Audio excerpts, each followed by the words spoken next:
लिहायचं विसरलोय। मी याआधी तुला जे पत्र लिहिलं होतं त्यात मी म्हटलेलं होतं की मला तुझे डोळे पाहायचे। त्यात मी म्हटलेलं होतं की मला तुझे डोळे पाहायचे आणि अचानक मला काही दिवसातच समजलं की तुझं निधन झालंय। आणि अचानक काही दिवसातच समजलं की तुझं निधन झालंय। मला आता पत्र पाठवणं अशक्य होतंय। मला आता पत्र पाठवणं अशक्य होतंय, पण तुझा पत्ता माझ्याकडे आहे। मला आता पत्र पाठवणं अशक्य होते, पण तुझा पत्ता माझ्याकडे आहे। मी त्याच्यावरच तुला ते पुन्हा पाठवतोय। तू मेलास किंवा तुझ्या मृत्यूनंतर सगळं बरखास्त झालं। तू मेलास किंवा तुझ्या मृत्यूनंतर ते सगळं बरखास्त झालंय असं मी समजणार नाही। तू मेलास किंवा तुझ्या मृत्यूनंतर सगळं बरखास्त झालंय असं मी समजणार नाही।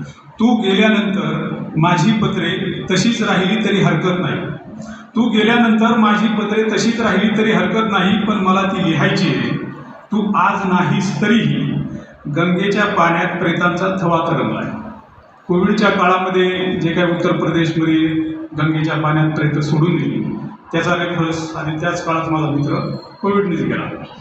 तू आज नाहीस तरीही गंगेच्या पाण्यात प्रेतांचा थवा तरंगलाय। याविषयी माझ्याकडे एक छोटीशी नोंद करून ठेवली। याविषयी माझ्याकडे एक